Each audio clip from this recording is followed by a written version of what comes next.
এশিয়ার বৃহত্তম ঈদগাহ ময়দান কিশোরগঞ্জের শোলাকিয়া। ঈদ জামাতের জন্য প্রস্তুত কিশোরগঞ্জের ঐতিহাসিক এই ঈদগাহ মাঠ। মুসল্লিদের নিরাপত্তা নিশ্চিতে এবার নেওয়া হয়েছে 4 স্তরের কঠোর নিরাপত্তা বলয়। এবার 199তম ঈদ জামাত হবে এই ময়দানে। তবে শতবর্ষের ঐতিহ্য বহন করলেও দৃশ্যমান হয়নি ময়দানের কোনো উন্নয়ন। তাই মাঠটির আধুনিকায়নের দাবি স্থানীয় বাসিন্দা ও মুসল্লিদের। ঈদ জামাতকে ঘিরে প্রস্তুত ঐতিহাসিক শোলাকিয়া ঈদগাহ ময়দান। মাঠে দাগ কাটা, মেহরাব ও দেয়ালে চুনকাম, অজুখানা নির্মাণ এবং পুরো ময়দানের পরিষ্কার পরিচ্ছন্নতার কাজ ইতোমধ্যে শেষ করা হয়েছে। দূর দূরান্ত থেকে আগত মুসল্লিদের যাতায়াত সহজ করতে চালু থাকবে শোলাকিয়া এক্সপ্রেস নামে দুটি বিশেষ ট্রেন। বুঝদার হওয়ার পর থেকে নামাজ পড়ি এই মাঠের মধ্যে, অনেক শান্তি লাগে। খোলা মাঠে নামাজ পড়াটা আলাদা শান্তি।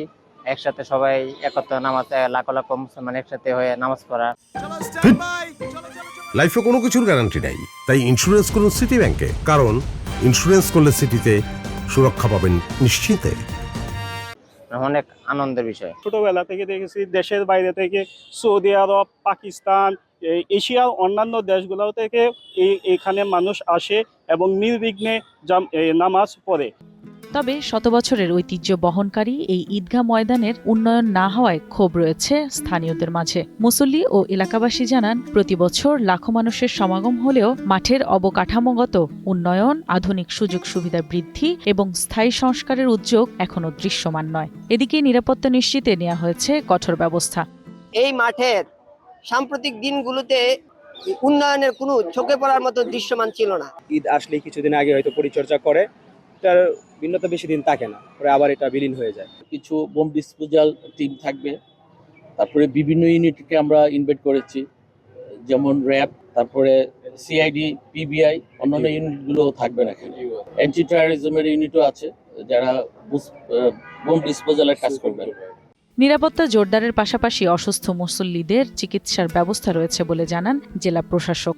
ঈদের জামাতে দূর দূরান্ত থেকে মুসল্লিদের জন্য বিশেষ ট্রেনের ব্যবস্থা করা হয়েছে। ভৈরব থেকে বিশেষ ট্রেনটি ছাড়বে সকাল 6টায়, কিশোরগঞ্জ পৌঁছাবে সকাল 8টায়। ময়মনসিংহ থেকে বিশেষ ট্রেন ছাড়বে সকাল 5:30টায় এবং কিশোরগঞ্জে পৌঁছাবে সকাল 8:10। উভয় ট্রেন কিশোরগঞ্জ থেকে ফিরতি যাত্রা শুরু করবে বেলা 12টায়। ঈদ জামাতে মুসল্লিরা জায়নামাজ ব্যতীত অন্য কিছু নিয়ে মাঠে প্রবেশ করতে পারবেন না। প্রবেশ মুখে তল্লাশির মাধ্যমে বিষয়টি নিশ্চিত করা হবে। রেওয়াজ অনুযায়ী বন্দুকের গুলি ফুটিয়ে ঈদ জামাত শুরুর সংকেত দেয়া হবে। জামাত শুরুর 15 মিনিট আগে 3টি, 10 মিনিট আগে 2টি এবং 5 মিনিট আগে গুলি ফাটানো হয়। এবছর জামাতে ইমামতি করবেন Mufti Abul Khayer Mohammad Saifullah. One national desk.